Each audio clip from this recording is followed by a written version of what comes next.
This is an adult podcast, so there's drinking and swearing. Okay, good. So I want you to be comfortable. I'm good. All right, cool. Let's get started.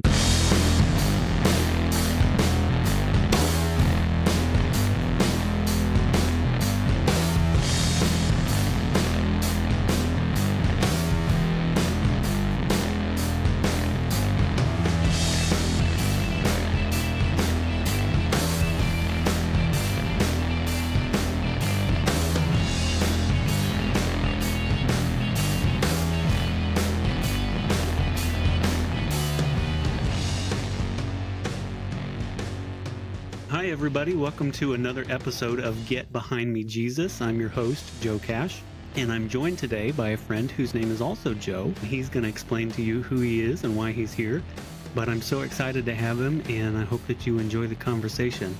Joe, thanks so much for being here. Thank you. Yeah, I think you have a great story, and I think great stories are helpful to other people. A friend of mine, Josh Patterson, he was the first guy that I interviewed. He says you go deep enough into your own story that other people can follow you there and find themselves there.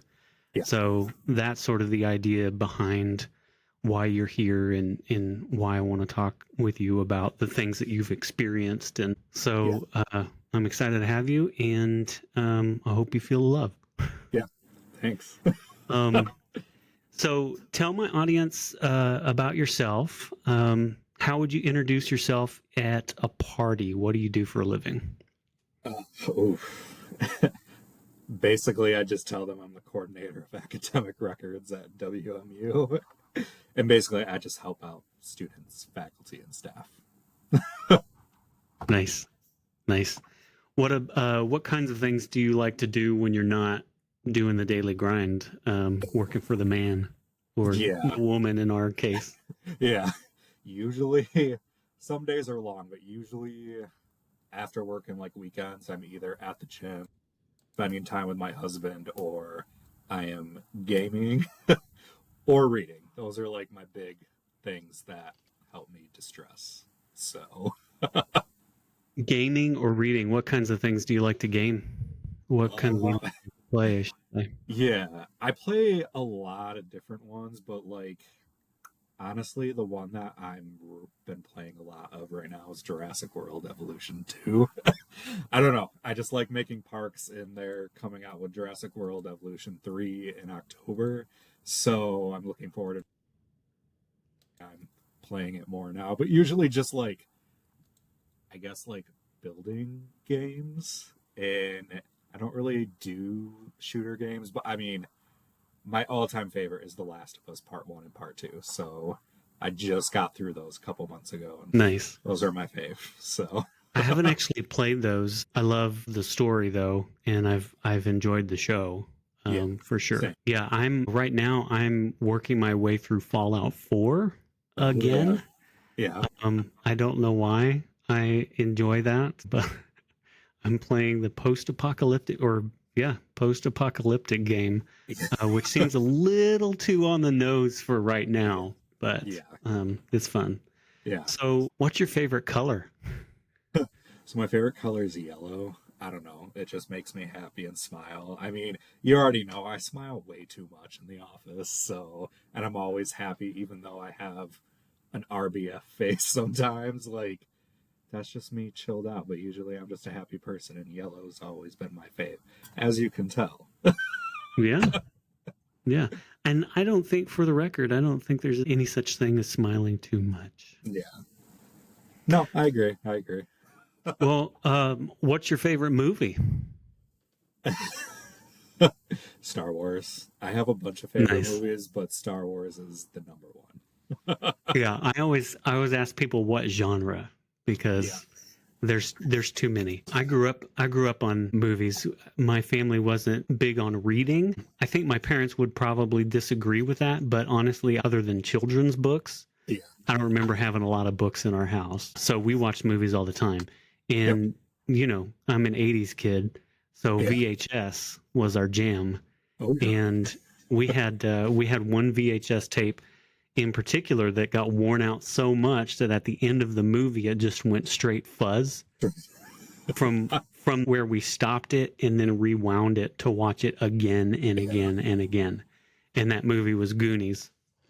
That's a good one though. I like that one too. So Goonies, E.T., Ninja Turtles, the good stuff. But I've got one in every genre probably. What about music? What kind of music are you listening to right now? What song is your jam? Honestly, I listen to a lot of different music, but it's not really a song, it's the whole album, but I basically listen to K-pop Demon Hunters every single day. It's a great movie and great music, so that's basically what I've been listening to now, but I listen to a lot. That is awesome. I almost spit out my drink because I just watched the K-pop Demon Hunters for the first time with my kids this past weekend, and I love it. I think it was great, and the kids loved it, and that's been showing up a lot on my Apple Music. So the kids have been loving it. Golden in particular is like their song right now. Yep. It's good. It's good. Yeah. That's one of the reasons why I'm so excited to have you. Like, my last guest, we talked theology, and I love that. I'm into that, but I haven't been able to geek out with anybody just yet. So, like, talking about, I wanted to try something new as I'm introducing my guests and bring some of that in. But that's exciting. Yeah, you can see my partial nerd wall behind me. I've got the Dalek from Doctor Who, and there's Batman back here, and I'm trying to curate a space back here for podcasting. All right, so one of the things that I want people to sort of cue in on as I'm interviewing is something that we discussed earlier today. It's just sort of the overall framework of this first season of the podcast. Sort of my side quest is processing my own trauma, and because that for myself. So obviously I'm keyed in on people who have similar stories, who have church trauma, because I'm looking for trauma buddies. But, so one of the things that I want people to cue in on is that framework. So I'm just going to set it up a little bit as we're talking, but I'm curious about your deconstruction story and where you're at right now, how you're finding community, in particular through 3 different acts or phases. And I see those phases as being a deconstruction phase, an intermediary or in-between phase where you're transitioning, and then not a final stage, but a moving forward stage, like a present stage of how you're finding and building community or what you're looking for in a community. So that's how we're going to navigate the questions as we talk to give people an idea of where we're going here. So to start, could you share a little bit about your experience growing up Catholic and what that was like for you? Oh, yeah. Yeah. So basically, growing up Catholic, I went through all the sacraments. So baptism, Holy Communion, confession, confirmation, all that.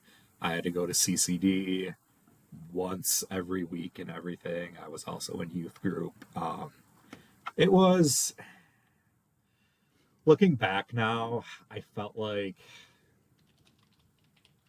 this is going to sound bad to say, but I felt like I was in a cult because I either had to go to church every Sunday or Saturday. And if for some reason something came up and I didn't go, I had to pray for my soul that I wouldn't go to hell because I missed church. And I would have to confess that, which I'm going to be real with you. Confessing my sins to a person who doesn't even know me is a crock of shit.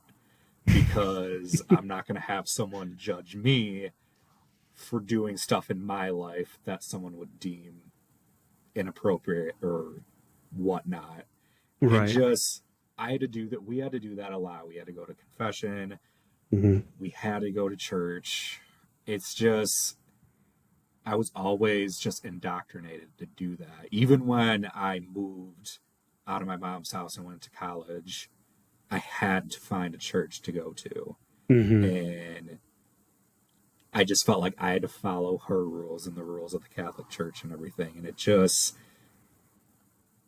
after a while, I mean, I'll share more of my story, but after I came out, that really changed my mindset. I stopped going to church and I kind of just said, screw them, because of what they believe in and what they think of people in the LGBTQ community. Mm-hmm. And it just, I knew that wasn't my safe place.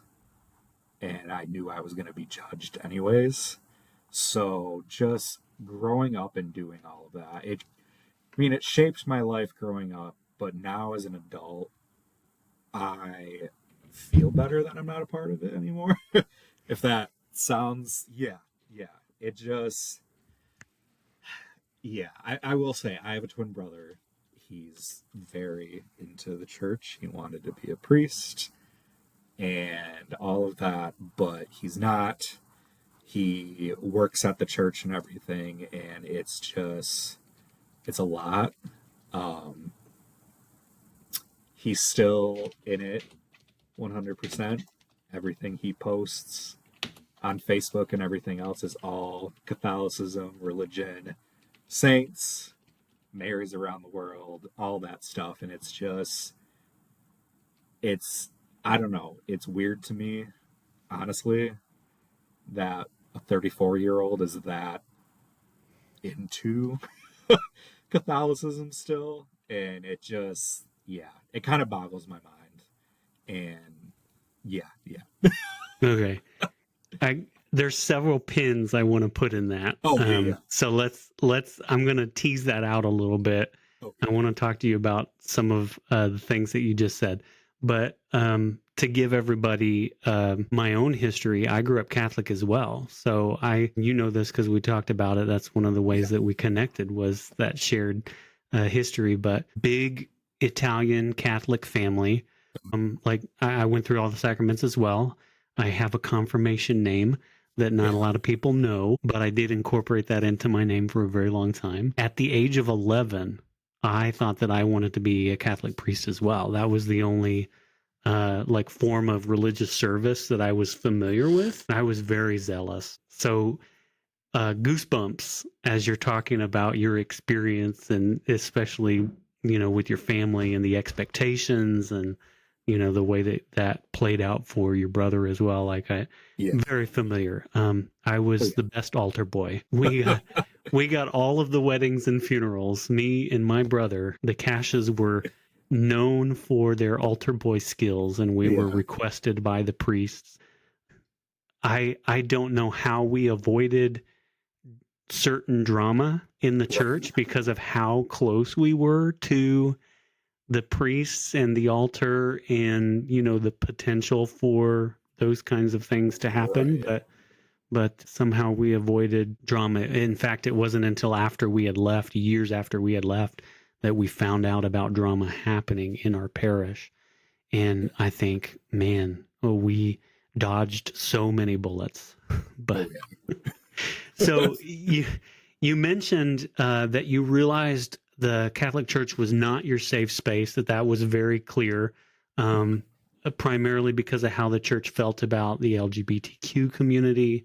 I'm curious when that sense kind of took hold of you. At what age were you sort of aware of yourself and your identity, and then the conflict between that and what you were experiencing in the church community? How early were you feeling that way about the church? It was when I was in college, so around 22. Mm-hmm. I'll say it. I liked girls in high school, all that, everything, because I was told growing up that I needed to marry a Catholic girl and get married in a Catholic church and have a bunch of kids. And have babies, yep. And it wasn't until college where I found myself And I knew that this is what I liked, and that was I came out as gay, and I knew that's what I liked. And I realized with all the teachings and everything my mom told me growing up about the LGBTQ community, I knew that I couldn't be in there anymore because I was sinning. Mm-hmm. Mm-hmm. And basically, my soul was going to go to hell. And I didn't want to deal with that. Mm-hmm. I didn't want to deal with the ridicule, the shame from friends or family, and I got shame on myself because, I mean, when I went through that, it was a real tough time because I kept asking. I mean, I asked God, why? Mm-hmm. Why did you make me like this? Right. Why is this happening? Because I always thought that I was supposed to marry a girl and Mm-hmm. have a bunch of kids. And at that And point, you had what, 20, 22 years of indoctrination oh yeah, and, Catholic culture and purity culture, like, washing over you as you're dealing with who you really are and what you want out of life. yeah, So that's and crazy. yeah, and I mean, it was hard because, I'm away from home and my mom's a single mom. So it's not like I really have anyone else. Mm-hmm. So it was tough telling her because honestly, she was confused and asking, like, basically just asking me questions. And then, of course, bringing religion into it. And saying that how I can't be this. A lot of the times when we talk, she'd always be like, well, you can put the gay in the back seat for a while and go and try and date girls, but that's not how any of this works. Right. And I didn't want to change myself, and it was hard. I know we'll talk about this later, but there's another facet I want to talk about that doesn't really make sense to me, and it's about me and my brother. Mm-hmm. But we'll put a pin in that, and we'll go back to that because it's Okay. just So I'm yeah, I'm curious, like I said, you had 20, 22 years of history within that church tradition, and you didn't move around, right? Like no, you didn't move from one denomination to another. You were nope, Catholic your whole yep, life. yep, So I'm curious if you had, when you were younger, if there was something during that time, thinking back, if there were any moments or messages within that community that in hindsight created tension or that fueled that tension that you started to feel building up in your college years. It was like, for example, I went to Catholic school for 8 yeah, years. In the hmm, sixth grade, I had a religion professor that I asked a profound, in my opinion, a profound question to, yeah, because my grandfather had passed away recently.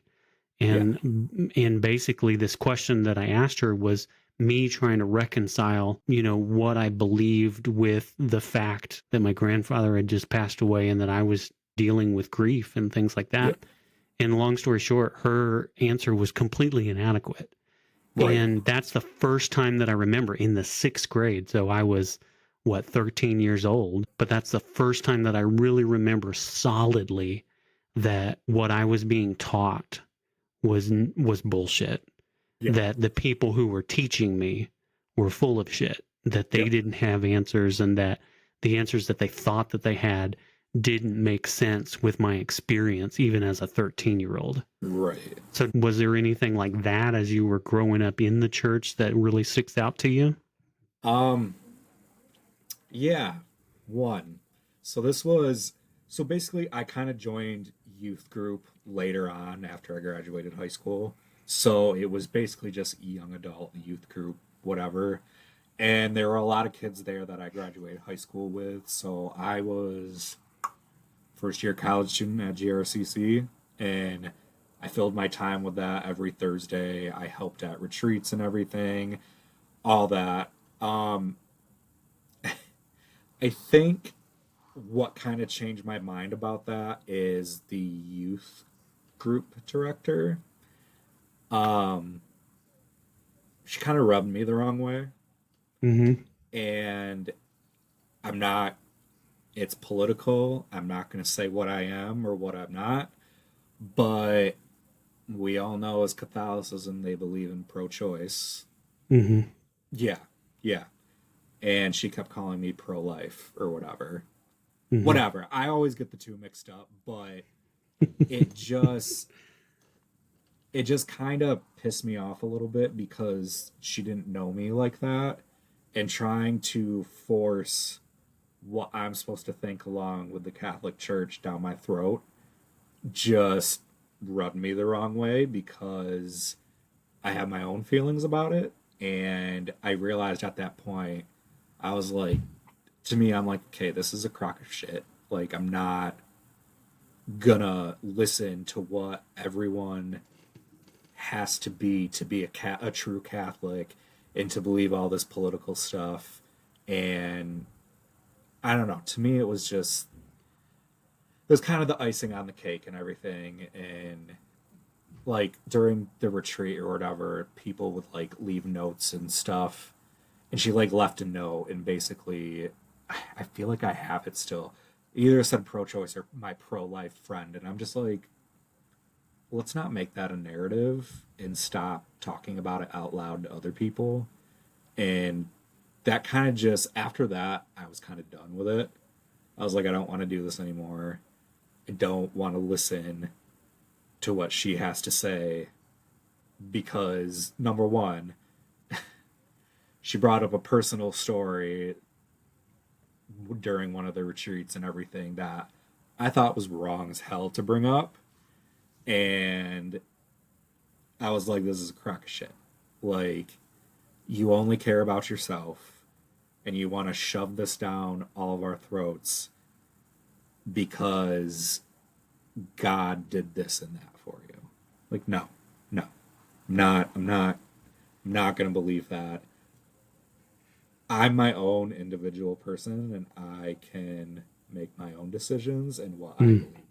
And I'm not going to have her, the Catholic Church, dictate that in my life. And that just, it was during that time. It just, I was done after that. I was just like, I'm not doing it. That's really cool. As teenagers, you know, we're going through a lot. We're figuring out a lot. But I'm always in awe of, because I was very shy. I was bullied throughout my time in school. So I was always very shy. I was very submissive.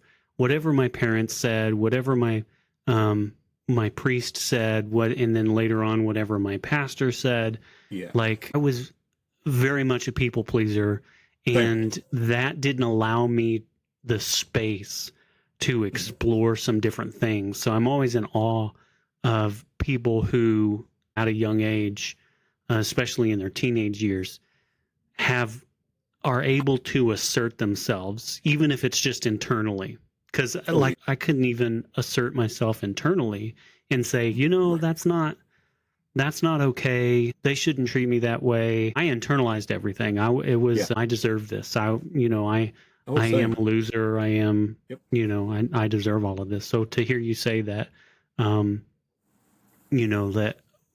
early on you were so keyed in on your own experience, your own lived experience, and so in tune with that you were consciously saying to yourself, I'm not going to let somebody else tell me how I'm supposed to experience God or how I'm supposed to experience the world around me. That's really cool. Yeah. So how long did your sense of belonging last in the youth group? And then once the curtain was sort of drawn back and you realized that this was an adult who's supposed to be a trusted person that's trying to force sort of their own perspective on you. And then obviously circling back, CCD, for those who aren't aware, that's the Confraternity of Christian Doctrine. So that's That's indoctrination. That's how the church instructs you in the ways of the church and what is acceptable in terms of faith and things like that. So you had this conflict where the adults around you and the system around you is trying to dictate how you experience God and in the world around you. How long after that did it take you to sort of eventually realize that you needed a new community, that you might not be able to fully accept or hold who you are within that space that you were a part of? Yeah. I want to say it was about 2 years, because I was still in it when I went to GRCC, and I still would come up when I was at Western, when I transferred down there. So I want to say it was about 2 years, and then after that 2 years, I was just like, I can't do this anymore. It's to me, it got to be too much, and yeah, just I wasn't. So how did you navigate those feelings? What kinds of things did you do? Do you stop going to church as much? You obviously at what point did you stop going to confession and and really leaning on those practices? So I'll say I stopped going to confession. Jeez, feels like so long ago. So I want to say I stopped going to confession around like 2010. And it was around 2012 when I stopped going to church, because I would go every Sunday and go to the campus church up by campus and everything. It was just, and that was during the time too that I was questioning my identity, and I just didn't want to deal with any of it. So that also put things into perspective and why I didn't want to do or go to church anymore and do anything with youth groups. So it just, around 2 years. Yeah. And then, so as you're exploring your identity and trying to figure out who you are, you didn't really feel like the church that you were a part of, this community that had you for 20 years, really had any answers to offer you? No. Yeah. Because if I just went in there and talked to a priest saying that I'm gay and everything, I would have to do all this bullshit. And I knew in myself, I'm like, I'm not doing that. Because I know who I am. I'm not going to change myself for anyone. You can like it or leave it. I really, honestly, I'm 34 right now. That was when I came out, I was 22, 23. Like, at this point in my age, you can either like me or hate me. I don't care. Like, I am who I am. I'm not going to change myself. So, and I mean, we're in a shitty time right now with everything happening in the world. So it's just, it's just. I mean, in a lot of ways, you dodged some bullets too. I have friends who have similar stories that were placed in much, much more vulnerable situations because they tried to navigate who they are through the community that they were part of. And they wound up being exposed not just to bad theology, but being taken advantage of and being manipulated and being basically just either that or completely cast out and marginalized. So in a lot of ways that, you were saved by your own sense of self-preservation and self-knowledge that you didn't have to go through that. So that's incredible. Yeah. So now you're transitioning. You're struggling with family and friends. You're struggling with the community that you've been a part of for so long. You pretty well said goodbye to them, and you're cutting those ties. But I got to imagine it's harder to navigate this with family and friends. So your relationship with your family in particular sounds incredibly complex, especially when we talk about your mother. I kind of get this idea of a conditional acceptance. Like she loves you, obviously. She's a single mom. She worked really hard to raise you. There's still a sense of connection and responsibility there, but it seems to be it's not without exception. You know, there's some very stringent ideas, it seems like, still about what is acceptable and what isn't. You know, the whole put the gay in the backseat thing really strikes me as the modus operandus in terms of how some people are maybe approaching you in this reality that you're living. So how do you navigate? Can you talk about what it looks like in practice and how it impacts your sense of self and belonging to navigate that in your relationships now? Yeah. Yeah. So when I came out, like I said, that was hard for my mom. 'Cause here's the other thing. I mean, I'm not dropping any names or anything, but let's just say my sibling is also gay. And here's the issue with that. For some reason, it's such a problem with me, but for him, it's not. Because he doesn't act upon the stuff and is very religious and sticks by that. And so that always made me feel like I was the black sheep of the family and that I wouldn't be accepted.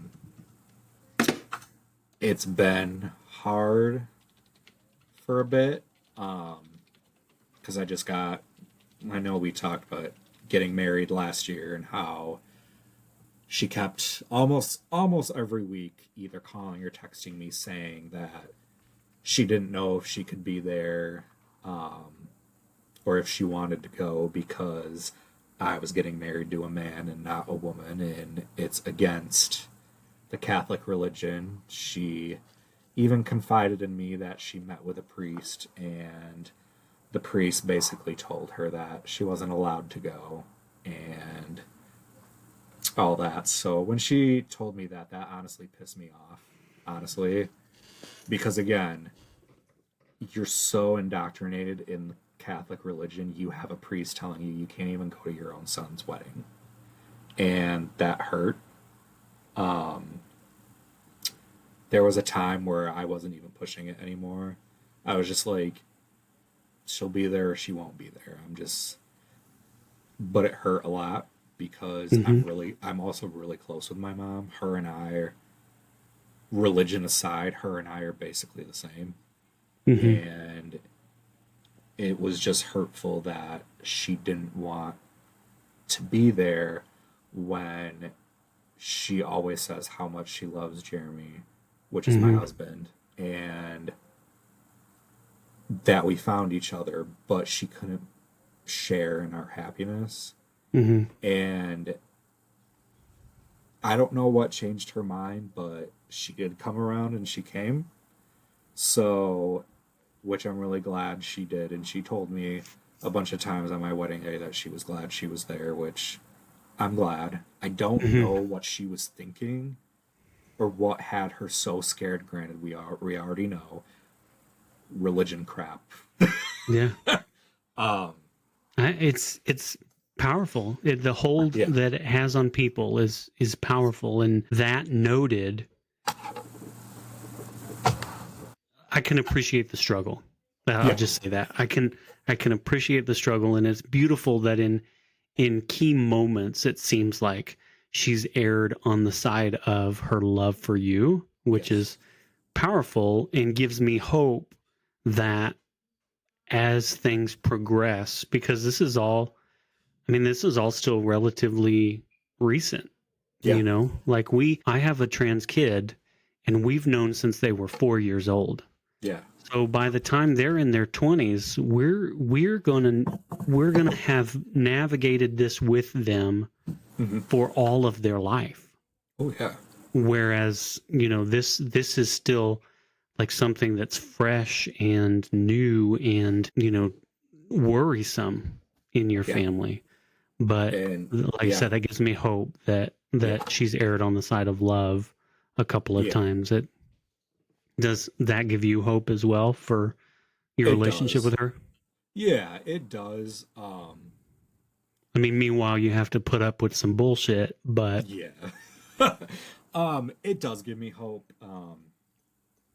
She I've seen noticed a change in her ever since I got married and everything. She's more, mhm, I want to say, compassionate now towards me and Jeremy and everything because she does love him. And it's just I like seeing that side mhm, of her because I wasn't given that during my young adult life when I came mhm, out and everything and navigating my own life.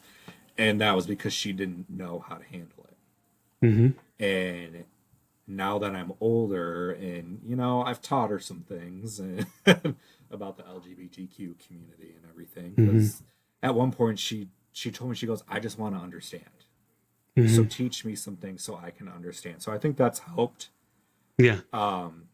which I'm thankful for. The only other thing that still worries me and kind of makes me sad is my brother didn't come Mhm, because of his job, religion, mhm, and also he was afraid that he was going to be tagged in pictures mhm, on Facebook. mhm, And I'll tell you right now, that's the other thing that kind of irritates me is he hides the fact that he has a twin brother that's gay. mhm, I'm not, he doesn't post any pictures of myself. I do have a sister, but that's another story. mhm, He doesn't post pictures of us.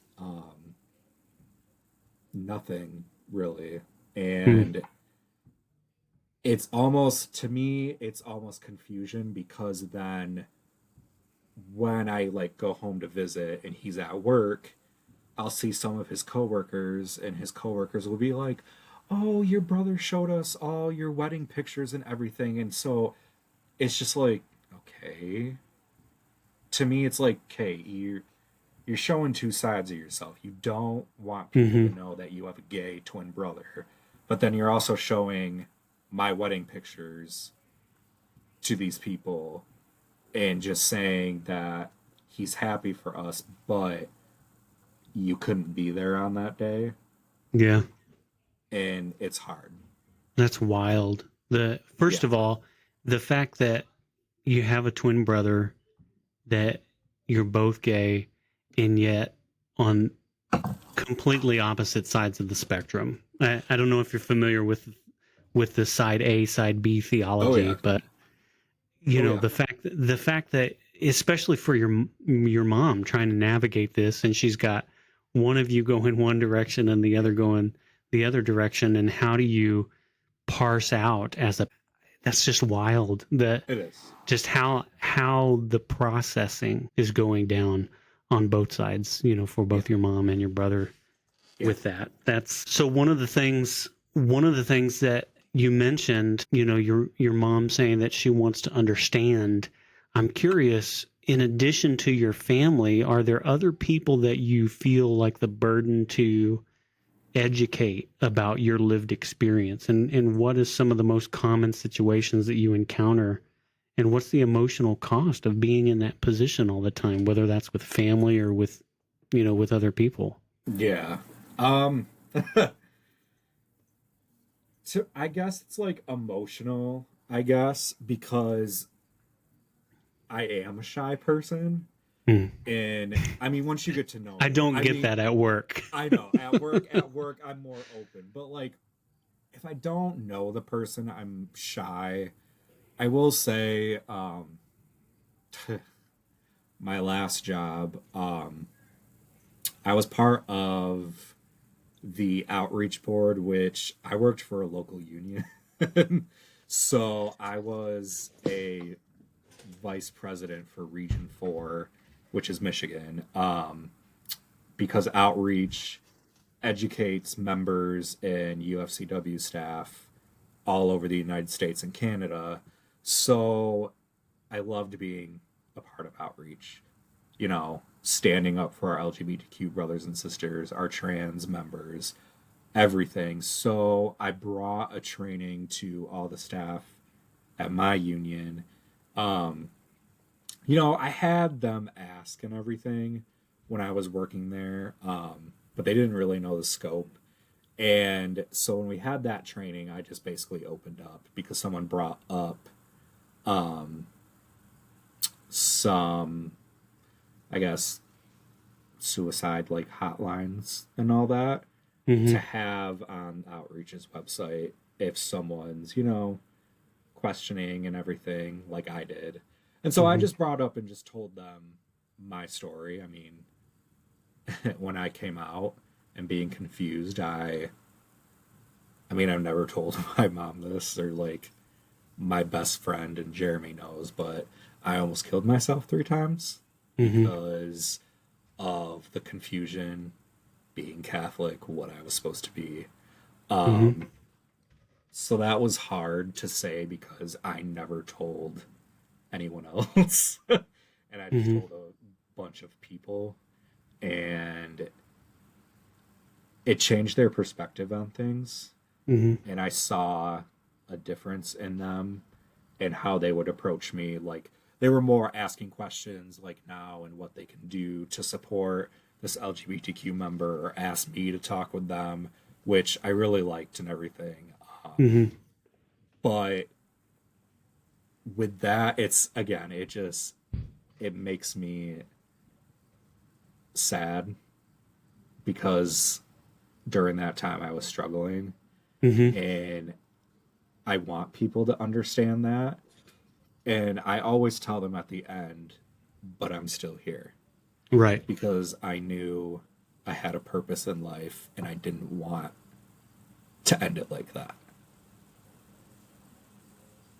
So yeah. That's beautiful. Yeah, I can appreciate the emotional toll that it takes having that experience, and then having to educate people about your experience, which includes that. Yep. And to some degree, you know, reliving that trauma, because, you know, you're being authentically yourself and trying to share your life with other people, and, you know, that includes the good and the bad. Yep.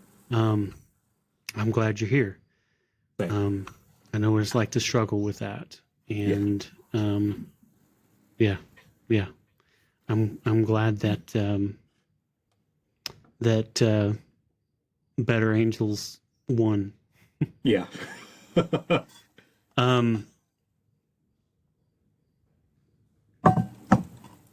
I'm curious, in your extended family and friend circles, what's it like to encounter conflict or misunderstanding related to your identity? We've kind of touched all of that, but I guess the better question is, do you feel like in your friends and family group, you're doing a better job now of cultivating the kind of space that you need to be who you are? Yeah. Yeah. And what does that look like, cultivating that space with family and friends? Or mostly friends? Yeah, it's mostly friends, because my family is all on the east side of the state. So I don't see them that much. But with my friends, yeah, I've lost some. But the friend group I have now loves me for who I am and is on my side through this whole basically transition that I did. Especially my best friend Cassidy, because her and I have been best friends since 6th grade, and that was, wow, a long time ago. So that was 2002. Yeah, she's been all on that journey with me, and she's always in my corner, and also helps other people understand where I'm coming from. Did she grow up Catholic as well, or? Yes. Okay. Yes. Okay, so that's important that she shares that experience and that she can still advocate for you. Yeah. And like her, we don't practice it anymore. She was the same way as me with, this is a crock of shit that we have to believe in this. Yeah. And it's just, yeah. So I'm glad she's always been by my side. And yeah, all my other friends, like, which I really love, they're all fine with it. Like, they're fine with me being my authentic self.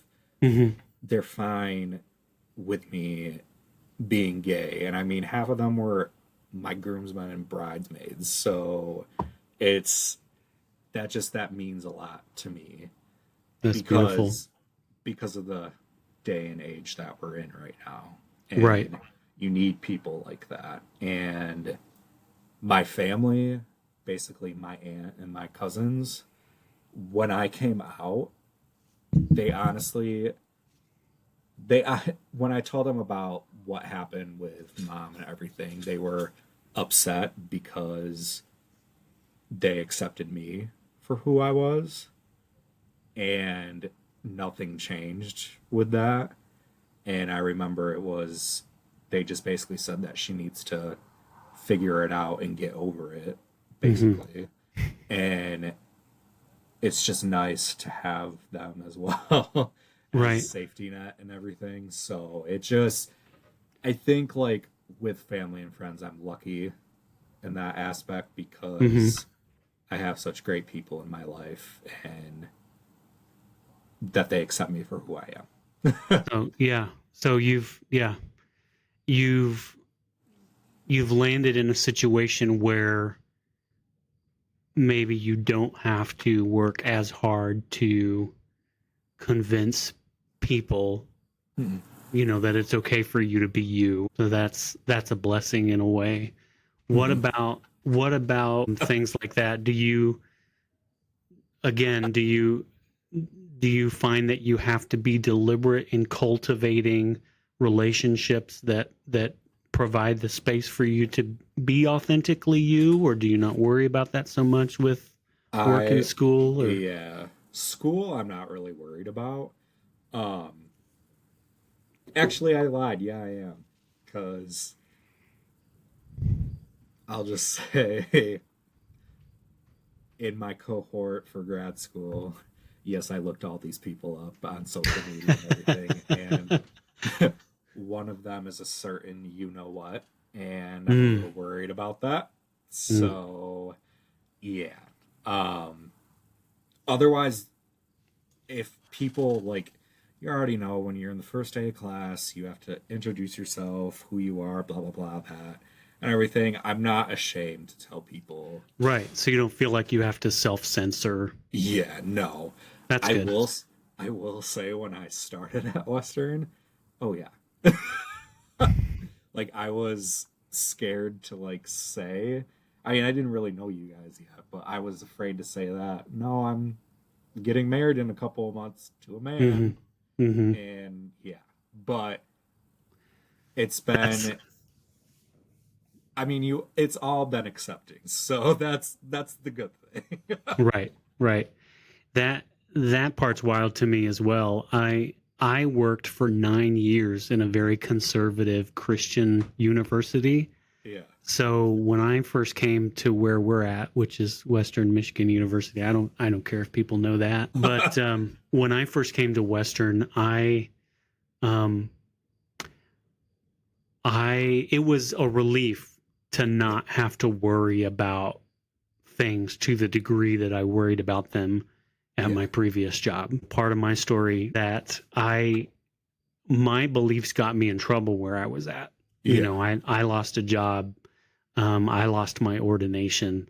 So I was very much in a position where I had to self-censor a lot. And that was because of my direct connection to the LGBT community. I was a sponsor for a student group. I was proactively working in the community and helping specific individuals and advocating in public ways, and that made things go downhill real fast for me.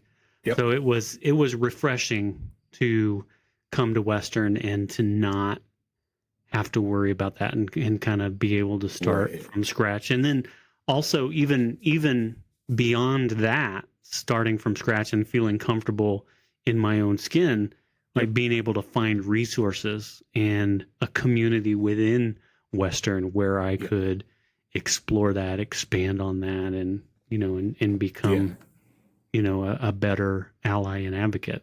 Yeah. So that was cool. Yeah. I will say, I think the reason why I was kind of more reserved about it when I started last year is my previous job. I worked there for 6 years. Mm-hmm. And I'm over it now. It's been a year, but I was let go. And I know it was from my director.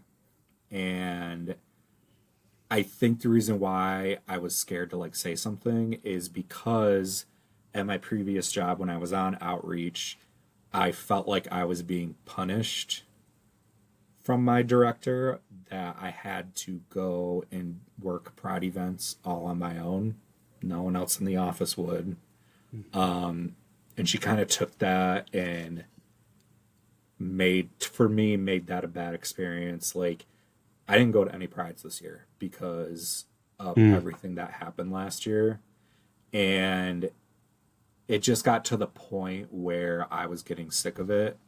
And I don't even know now. I don't care. But at the time, I was the only LGBTQ person in that office. Mm-hmm. So I felt like I was being called out.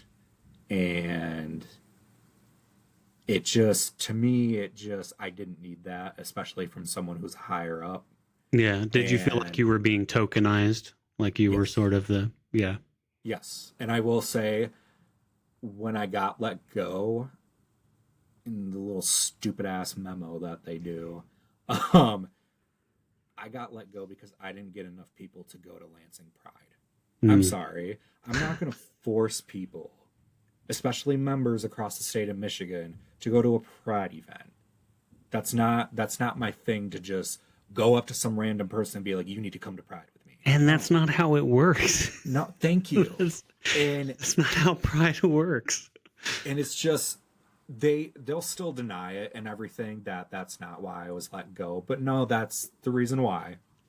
And I will say, like, I did do a civil rights complaint against them. I mean, it didn't go anywhere, but I found out my director made, again, another reason why I kind of censored myself. Found out later on, my director made fun of me being gay, made fun of me in my voice, and then made fun of me prepping and preparing for my wedding. And I'm sorry, someone in leadership like that, you don't need to be around people like that. Yeah. And to me, it felt like asserting her own agenda. Mm-hmm. And I will tell you this. I do look at their page sometime just to see what's happening. Mm-hmm. And it kind of pissed me off this year that they were doing all these Pride events and everything. And it's just like, the only reason why you're doing this is because I started this out. Mm-hmm. And to me, it just, and there's no LGBTQ person on that, by the way. There's not. Mm. And it just, to me, it felt like a slap in the face, because I'm like, I'm the one that did that. Right. And yeah, they're building on the framework that you set up. Yeah. In exploiting the labor that you gave them. Mm-hmm. Yeah.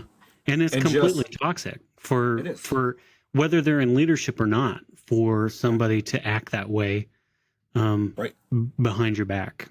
Yeah. It's completely toxic. That's what toxic individuals do. That's not a grown ass adult. That is an immature, toxic person that can't navigate what it means to be a decent human. Yep. And I will say, saving grace out of that was a Monday I was let go. 4 hours later, I was hired at Western. So nice. It worked out in the end. So. Nice. Yeah. That makes me feel good about I think we've got a good team in our office right now. I'm very excited about our team. You in particular, and somebody else who I can't name. No, that's okay. And I just feel like things are coming together. I've been there for almost 2 years. Yeah. And it's been rough for me in this I particular imagine. department. Yeah. But I feel like things are kind of turning around right now. Oh yeah. And I yeah. think that's I a agree. direct, and I think that's directly because of the kind of people that we've got in the culture that we're starting to kind of nurture, whether it's intentional or not. And Right. part of me thinks that it's not intentional. That Right. it just Same. we're lucky that it's happened, but Mhm. it's a good mix. Yeah. Oh yeah. Yeah. So moving forward, you were recently featured in Newsweek with your Yes. husband, which is a powerful platform. Oh yeah. I'm curious what it was like to share your story on that scale and what kind of community connection you hope to build or inspire through that piece. Yeah. Honestly, it was great because we talked about the fears of what's happening in the country right now, Mhm. especially the overturning of same-sex marriage. Mm-hmm. And we just voiced our concerns against it. And honestly, I want to thank my husband's friend for that because he's the one who works for Newsweek and reached out to us and wanted our opinion. And I'm glad Jeremy went along with it because Jeremy is very outspoken with all of this, as well as I am, because again, we're being attacked. And to me, we don't need to go backward. And Right. we need to be progressive. And with all this happening, it's just disheartening because, yeah, I don't know. I can't really like put it into words because it's disheartening because I don't want to go back. Right. The LGBTQ community has gone through a lot over the years. And this was a big win for us back in 2015. And the fact that one person wants to take this away is just kind of mind-numbing to think about. Mm-hmm. But also, ma'am, you went through 4 damn husbands and everything. So, again, I'll just say it, sit the hell down and shut the fuck up. So, Yeah. it's just, I'm glad that we did it. That seems to be the MO. There are people who are calling into question other people's choices and other people's lifestyles. That's just silly. We're talking about you passing judgment on somebody else for something that's none of your damn business. No. When you've got so many other things that you could be dedicating your time and attention to. Yeah. Yeah. Like, but even if I did want to get into a moral or spiritual argument about it, theological argument about it, like there's so much that's wrong with that. And that's the position that always seems to come at you is people who have convoluted ideologies and they're attacking you for something that's fairly straightforward. I'm just a normal human being. I'm just trying to be myself and love somebody and carry on with my life, be a productive citizen. Like I could say more, but I need to say less because I know. Then I'll get myself in trouble talking about, presidents and politicians who fall into that category. But it's wild. It is. It is. So it's wonderful that you have still that there are vestiges of a platform, for you to be able to advocate for yourself and for the community in straightforward ways. So I hope that continues to be a possibility because people need to hear those stories. And right now, there's serious attacks going on our free press and, people being able to write things like that. I hope that we still have a few outlets where people can get those stories and that we that we can still promote and do what we can to put those in front of people, because that's what makes a difference, is telling the story. Like I said, hopefully we can go deep enough into our own story that other people find themselves there. Yeah. So we need to keep telling those stories. I'm glad that you were able to do that. I'm curious where you want to go, what you want to talk about, because the conversation has been fantastic. But we it's been so heavy. Yeah. And like, I want to talk about what's next for you. But I wonder if there's anything that you want to share, or anything that you want to offer as a story or as an aside. Yeah. Ooh, honestly, like, yeah, we talked a lot about a lot of heavy things. I think too, like, I'll point out, so my husband, Jeremy, grew up Seventh-day Adventist. So that is another thing in itself. You're tickling my theological senses here. Like, I want, this is not a theological conversation per se, but there's so much going on in y'all's stories that we've got to continue this conversation. Yeah. I think that's what we bonded over, is because he's not a practicing Seventh-day Adventist anymore. And he's gone through everything in their religion too. So, I mean, we've shared all of our traumas in the past, and I think that's what brought us together. And it's also, granted, his family is more accepting of him than mine was, which, it's fine. It is what it is. I know, like, one of the big things for him for who to tell was his grandma.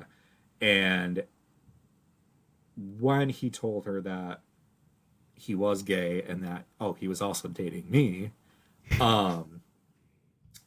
she basically said, while I don't understand why you want to go down this path, my love for you is not going to change, so I'm going to accept this.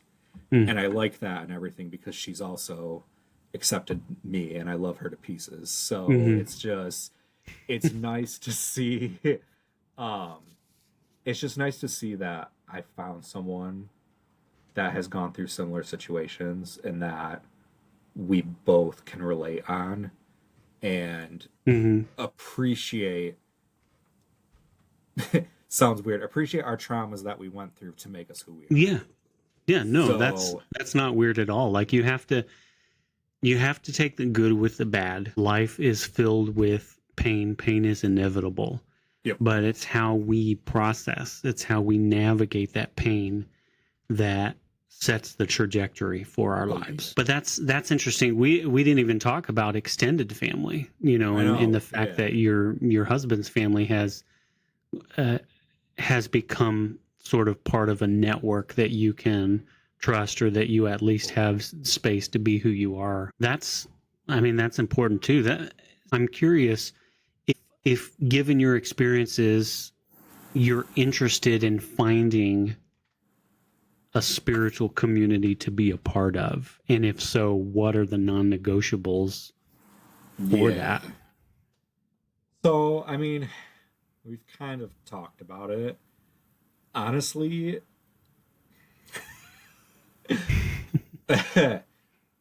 we probably aren't gonna, like, join anything. Like, I believe in God. I do. I mean, some of the Catholic stuff has stuck with me. It's always gonna stick with me. I think, though, with he and I's trauma, we just don't want to relive something like that again. Right. And I think right now with he and I, since he is a music teacher, loves music and everything, I think one of the things I can appreciate is he's shown me things that he grew up with, and one of them is especially Gaither music. And I think I told you, being a Catholic, you don't listen to that stuff. So just that honestly brings me peace and comfort. I'm not going to lie to you. listen to some Gaither music every single day. And honestly, it makes me happy because I can find joy and solace in that. Especially like one of the singers, Vestal Goodman. I love her voice. I love her singing. And it's just, that's why I listen to it every day. And I think doing that and just listening to that gives me joy and peace in my life. That doesn't surprise me that as a Seventh-day Adventist that he's into Gaither music. Oh yeah. Oh yeah. Trust me, he that has checks DVDs. out. Oh yeah. Oh yeah. Yeah. But yeah, that was definitely not something that I listened to as a Catholic. But when we became Nazarene, trust me, like CCM music all the way, but also the Gaithers. Yeah. Yep. I can probably still belt out some songs. But oh yeah. But I avoid that mostly because that's a different kind of trauma for me. So. Oh yeah. Yeah. But yeah, honestly, like, family and community that I have right now is great, especially my friends. So I feel like that's where we're going to be at right now. It could change later on. You don't need to add anything to that. Right. Yeah. But I mean, that's good. Protect your peace. You know. Yeah. Don't add anything that you don't need as an extra burden. Right. Okay. But I love that you clarified, you still believe in God, that some of the Catholicism is stuck with you. Conversation for a different time. Because like I said, you're tickling my theological senses. So there's no prescriptive way to go through what we popularly call deconstruction in the Christian community. There's a philosophical deconstruction, but popular idea of deconstructing is this idea of moving away from toxic ideologies into something that is more healthy and vibrant. Yeah. And there's not a prescriptive way to do that. No. So I'm not going to say you're at X stage of deconstruction or whatever, but I would be like thoroughly intrigued to have a conversation with you about some of those theological ideas and how those influence how you interact with God and how you interact with the world around you. Because, I've found that in my journey, there are particular theologies that lend themselves better to helping me to process and navigate all of this in healthier ways. So that would be interesting to explore that with you. But like I said, conversation for a different day. Yeah. I do believe that we're social people. I believe that we're wired for community, that we're wired we are meaning-making people. Yep. So belief in the divine, the spiritual nature of life and how we navigate that aspect of who we are and how we exist in this universe, in the cosmos. I think that is a necessary part of who we are, and that we have to address that at some point. And people are in different stages, addressing that. So I'm interested if there's anything more you would say about, what you believe about God or about, what have you. Right. I mean, you obviously don't think that God is a judgmental bitch that will send you to hell for being who you are. No. Is that too much of an assumption, or is that? No, you're right. Okay. Like, I don't know. Part of me is just like, I feel like there's someone there. I know. That's the thing. Me being gay doesn't mean a thing. We're not hurting anyone. Mm-hmm. I'm a good person, so why should I, quotes, go to hell for liking a man and being with a man? And I just feel like the God that we don't know doesn't care who you like. Mm-hmm. And that's just the philosophy that I have. Mm-hmm. It's just being told that all my life, that the LGBTQ are going to go to hell, they won't be in heaven, and just realizing on my own that no, I feel like this isn't a thing, and that he's there to watch over me and everything else. Like, it just, that's just my mindset and everything. Mm-hmm. Well, if the gays are going to hell, I'm going there right with them, because to me that sounds like a better place. Yeah, I was just recently, I can't remember what I was doing, but I saw a clip. I used to watch. Are you familiar with the TV show MASH? Yep. Okay, so I used to come home from work in high school. I've been working since I was like 13 years old. Oh, same. And in high school, I had a job at a grocery store, and I worked late after school. So after school, I'd go do my grocery store job, and then I'd usually get home at like midnight, 1 o'clock, and my dad would make some dinner for us, and then we would eat dinner and watch TV shows on a particular channel, and it was always the same TV shows, and one of those was MASH. Yep. So I'd fall asleep, to MASH. But I can't remember what I was doing recently. It must have been on YouTube, and I saw a clip or somebody quoted an episode of MASH where Hawkeye says, "War is war and hell is hell." Oh, yeah. Mm-hmm. Because the thing about hell, rather, is that supposedly all the people who deserve to be there are there. Yep. Whereas war impacts everybody, and in particular impacts the innocent people. Yep. So in war, there are innocent people there who are impacted disproportionately. Yeah. Whereas hell, supposedly everybody's supposed to be there. So war is worse. War is worse. But I say that to say there's plenty of hell to go around. There are plenty of people making hell on earth. Yep. And, I don't think that there needs to be some existential hell, because we're pretty good at, doing that on our own. Yeah.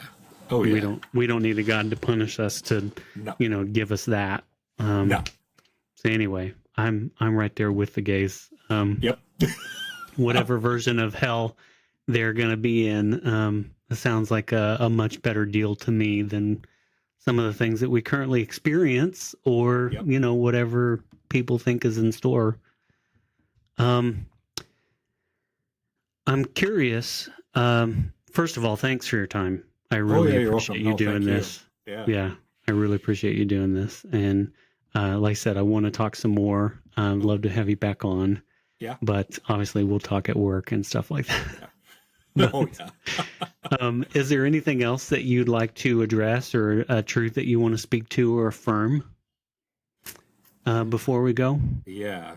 Honestly, my whole thing that I keep telling myself is stay true to you. Don't change for anyone else or their narrative. And that's what I try to stick with in my life. So that reminds me of another question. I'm curious what advice you would offer to people who are either who either find themselves in a similar story as yours. Yeah. And I'm also curious what advice you would offer somebody on the other side of that story, whether that's a traditional, somebody with traditional views, or just, a certain amount of privilege that creates an imbalance between them and somebody, say, more like you. Yeah. So what would you say to people on both sides of that story? So for both sides, let's say if someone was going through a similar situation as me, like, I know it sounds cliche, but it gets better. Mm-hmm. Surround yourself with people that love you for you.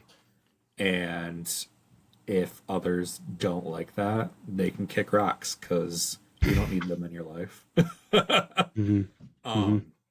Yeah, be intentional about the people that you choose to let into your life, and don't be afraid to protect your peace. Yep. I mean, that's what I did, and I'm better off now.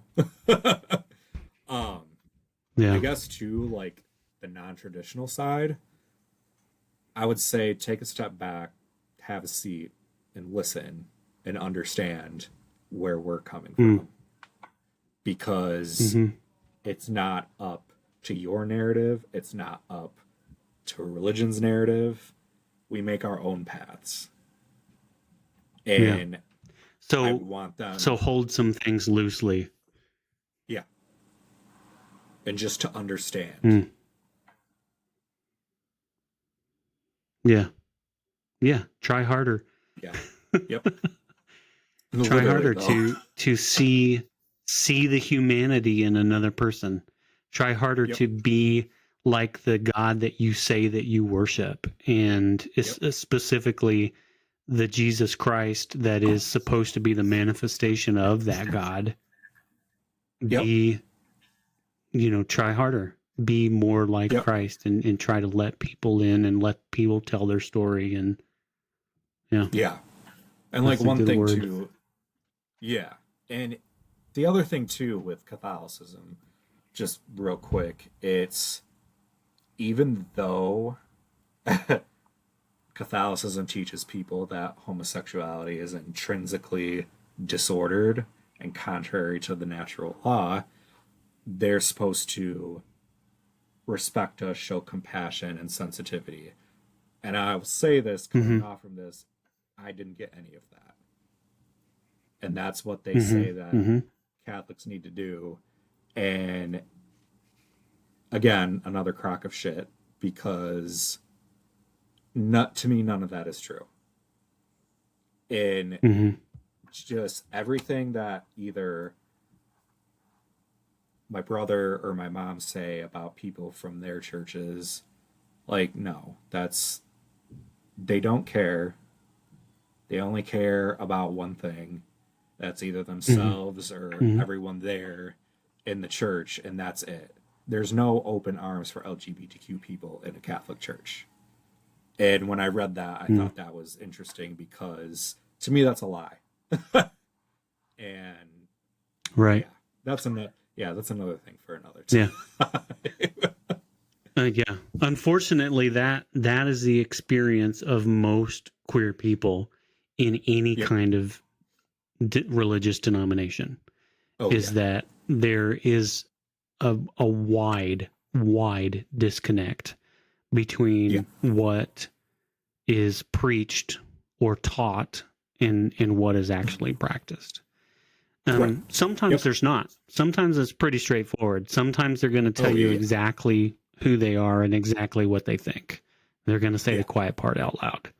But most of the time, being generous. But most of the time, they're going to talk about a God. They're going to talk about a Jesus of love. And then they're going to completely fuck up everything that has anything to do with that kind of God or that kind of Jesus. Literally. And that's because we're so good at making God in our own image and not practicing what we say we actually believe. So you're absolutely right. What do you think? I'm just curious. Do you see a future for your family in Michigan? Or do you see your journey taking you somewhere else? Honestly, I think we're gonna be here, and if we do decide to have kids, we're gonna raise them our way and make sure they have a great life and not be, I guess, indoctrinated like we were.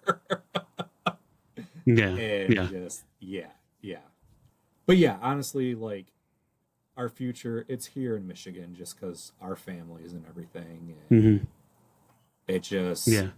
Did you grow up here? I grew up in Grand Rapids, so... I will say, like... I mean, I'm adopted from Romania, but during COVID, I found my birth mom and other family members over there. So they're over in Romania, too, and everything. So, and that's the other thing. I'll just, real quick. I don't, they're in Romania. We're in the U.S., different culture. I was afraid to tell them I was gay. And I did. And my mom didn't care. She was happy. Mm-hmm. And I have a bunch of stepbrothers and sisters and nieces and nephews. And one of them, I found out, she's also gay as well. And to me, it's fine over there for them. So that gave me like peace to like see, okay, they live in a totally different culture than we do. And they don't care. They love one another the same. So and that's important to point out, whether it's religion or just society in general. There are different perspectives, and what I would say to somebody who's struggling, whose story is similar to yours, is that keep in mind that what you're experiencing is part of a very, very large, expansive tradition. And if not the tradition, if you've already taken steps to, extricate yourself from toxic theology, keep in mind that in all humanity, there is a wealth of story and experience that affirms and advocates for who you are and for what's going on with you. So don't get locked into this narrow idea of what is supposed to be and what somebody else's idea of what your life is supposed to look like. Yeah. Oh, you're right about it though. So that's it. I think we did it. Yeah. It was awesome. That's it. Yeah, I appreciate it. Thank you so much for being on. Yeah. And there's I'd love to have you back, especially if we're talking about some specific theological things. Maybe you can add your perspective, or maybe we could explore something together, that helps you to make sense of some things. But really appreciate your story. Oh yeah. See myself in it a lot. Especially the Catholic aspects of where you're coming from and what happened to you. So anyway, any shout outs, or are you doing anything where you want people to be able to find where you're at or what you're doing? Honestly, you can find me on social media at Joey Hanson-McIntyre. Nice. Yeah. Nice. Yeah. So you go by Joey as well?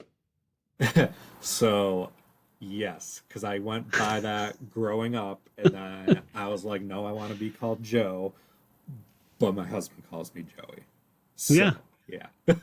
Same. So Joey, that's how I grew up. That's what I've been all my life until I was about 15.